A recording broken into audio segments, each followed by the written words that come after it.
Thanks to Fiverr for sponsoring today's video. Right now, many of us are experiencing the harsh effects of inflation, and it's certainly further opening up that discussion for homegrown produce and community food resilience. But there's also the question that can we still grow food affordably? I believe that when faced with a significant challenge, we need to drop our obsession for hacks and quick wins.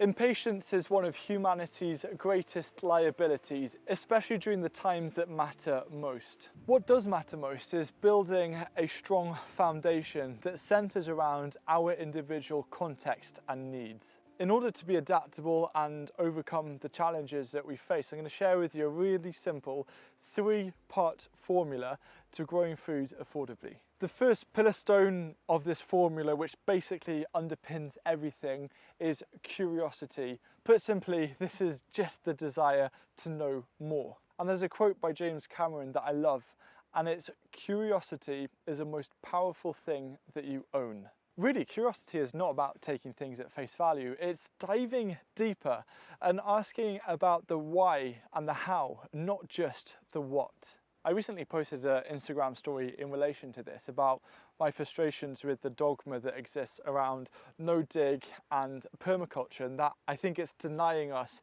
the opportunity to truly achieve what we need to achieve in our gardens. What I really think we need to focus on is the guiding principles of no-dig and permaculture, so we can cut out the fluff and create the solutions that actually matter and make a long-term difference.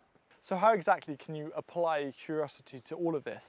The most important thing is to ask questions, to listen without judgment, to read up one specific topic but from multiple different sources, to then think and ponder about what will work best in your site.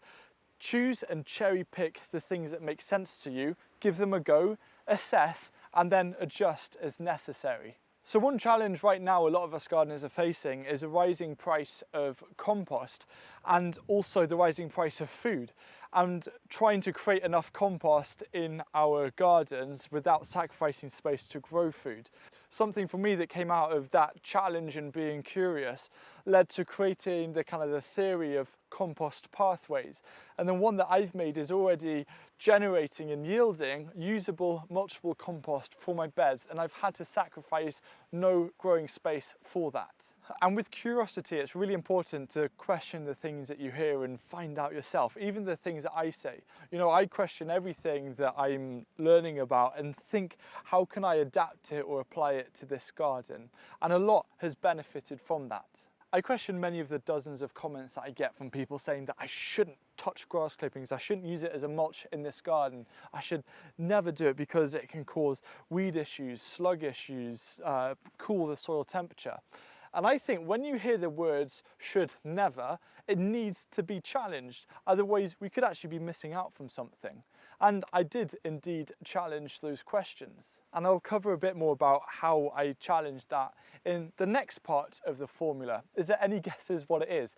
I actually asked my colleagues to guess the 3 parts, and this was the one thing that everyone did guess, and it's probably because they know me well, and that is soil health. There's no point trying to grow nutritious food in really poor quality soil. Your soil is easily the most valuable asset of any garden. It's the limiting factor where if you improve soil health, you'll rise so many things up with it. And because soil, it's such a valuable asset, it needs to be conserved and protected and improved. Today is actually World Conservation Day, and the things that we really need to conserve in our gardens is soil moisture, nutrients, and the soil health itself. Recently I've been going down the rabbit hole of the No-Till Growers YouTube channel presented by Jesse Frost, and he follows a lot of conservation agriculture principles, and there's 4 key principles that we can apply in our own small-scale gardens that's really going to help benefit the soil. The principles are: keep the soil covered as much as possible, planted as much as possible, disturbed as least as possible, and as much diversity in plants as possible. So the first principle is to cover the soil as much as possible, usually with a mulch. In the UK climate, very often we feel limited to compost because of our worry with slugs. But I've really been trying to push against this. In this garden, which, you know, I'm in Wales, it's a very slug-prone climate, I've been mulching a lot of my crops with grass clippings, not only in this garden, but also in our Project Leeks garden as well, a brand new area. And I'm very happy to report that I've had no difference in slug damage compared to just using compost as a mulch, especially when we've had such a dry season where I think slugs will be getting a bit desperate. My feeling this year is that grass clippings have kind of saved the day with the kind of weather that we've had and the lack of water. It's saved me so much time, it's reduced my dependence on compost, and it's helping keep this garden and the other garden really vibrant and healthy. Increasingly, I'm seeing other gardeners in the UK climate also benefiting from using mulches other than compost, like grass clippings and wool. Because of my curiosity with grass clippings, I recently tasked a Fiverr freelancer to do some research and then write up a response about how grass clippings can help soil health and also help productivity. And some of the findings were really fascinating, especially just how effective grass is at retaining moisture. So I've made this research freely available on our new projectleeks.com blog. Fiverr, which is my go-to site to find professional freelancers to offer digital services, for example, making my own font, which I'm using as the leaks section on the blog, is playing an amazing role in supporting these videos to help me dedicate more time and resources to finding out as much practical and useful information to help you as possible. I really love the diversity of services that Fiverr has to offer. You know, if it's something like web design or recording a song that you wrote or needing a really interesting voiceover to graphic design, it's no wonder that Fiverr is the largest marketplace for digital services worldwide. On the topic of graphic design, I also tasked a Fiverr freelancer to create a really nice poster to outline 10 free ways that you can improve your soil health, and it's available for download in the video description. And what works really well is that even if you have a very limited budget to put into a project, there will be a freelancer to suit you. To see the amazing things that you could achieve with Fiverr freelancers, head to fiverr.co/Hugh and use the code Hugh to get 10% off. So back to covering the soil. One of the challenges that we face as gardeners over winter is some bare ground, even if it's been mulched with compost. One of the things that I'm going to do this year is to mulch with a layer of autumn leaves and then some cardboard over the top and weigh that down just to keep it nice and protected and insulated. And the other thing that I'm getting really interested, the more and more that I try it and learn about it, is actually the potential use of used coffee grounds as a mulch to retain water, especially with an experimental bed. When I was transplanting leeks, the only mulch that actually held the holes for transplanting leeks was the one with coffee grounds.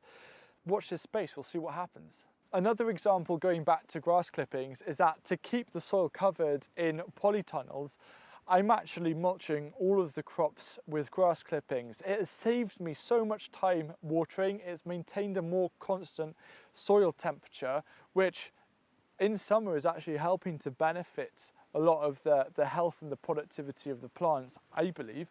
But when I do water, the watering is far more effective because it prevents that kind of pooling or evaporation from the soil. It actually goes down and stays down. Every single garden out there has its own unique specific list of challenges and also opportunities that it has to offer. And it's your understanding and working out of that space that's going to be such an invaluable skill that you can apply to actually focus on finding the solutions that are cost effective and allow you to grow food affordably. There actually comes a point where your personal experience in gardening is more valuable than expert experience, because no one will know your garden as best as you. So after that kind of passionate ramble, I'll swiftly move through the 3 remaining principles for soil health from conservation agriculture. And the second is keep your soil planted as much as possible. In a recent video, I spoke about the idea of just keep planting, and there's something similar here where it's just plant something. And I think having something growing anything but maybe a really big patch of weeds, that can be quite tricky to deal with when you're trying to then clear it for crops. But having roots in the ground is one of the best things you can do for soil health. Arguably, it is the best thing to do, because what plants are doing is that they're converting sunlight into energy and sugars and into nutrients that then they're pumping out of their roots as plants exudates. And this is feeding and nourishing all of the soil life. And if you don't have living roots in the ground, all of those amazing plant exudates and nutrients aren't being put back into the soil, and then the soil health can suffer for that.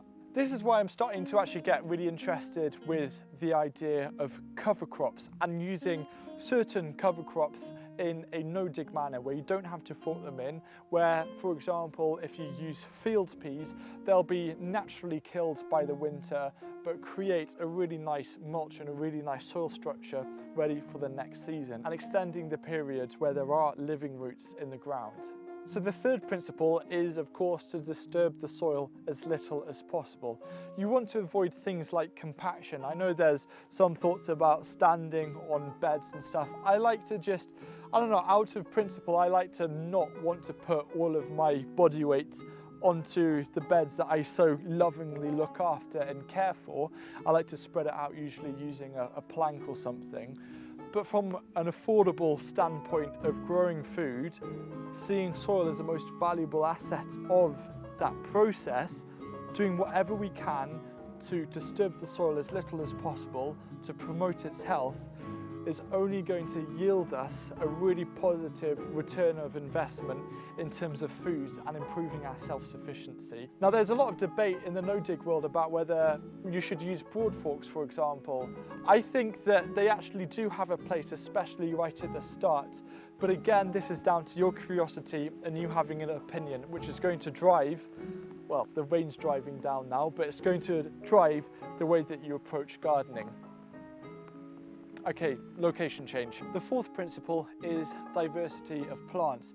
There's something that I've actually spoken a lot already on the channel, and I'll link to a couple of videos that will help unpack that in more detail. But it's just simple things like polyculture, interplanting, all of the different methods that also naturally help prevent certain pest issues from pests taking over a whole entire crop.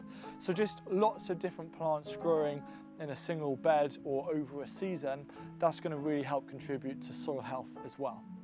So as well as those four principles of conservation agriculture, one of the best things that you can do is owning and creating your own supply of compost. Compost is always going to remain one of the most important ways of building a healthy soil. I just think it's not the only way to build a healthy soil, but of course, looking at, and perhaps this is where you can investigate certain materials that are within your local area that are abundant, that you can make the most of, you know, capitalize on the fact that they're present. What are ways that you can use them to help your garden? And when it comes to soil health, of course, there's going to be quick wins to help. But it is that one thing where if we want to build in security and to build in the ability to grow food for very little money, soil is the key. It's the key to that. So the third part of the formula is something you probably won't be expecting, perhaps a bit like the curiosity, but it's actually diet awareness.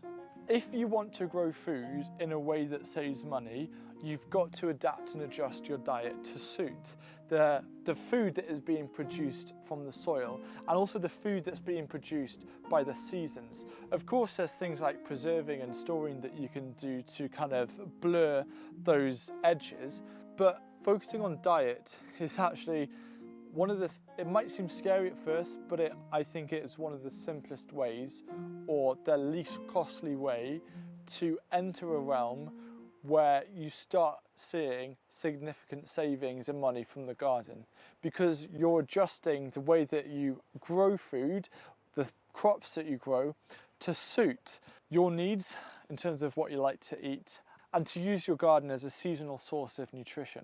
One of the most important skills actually for any gardener is to learn things about flavour theory, how different flavours can be put together so you can make really tasty meals without needing recipes.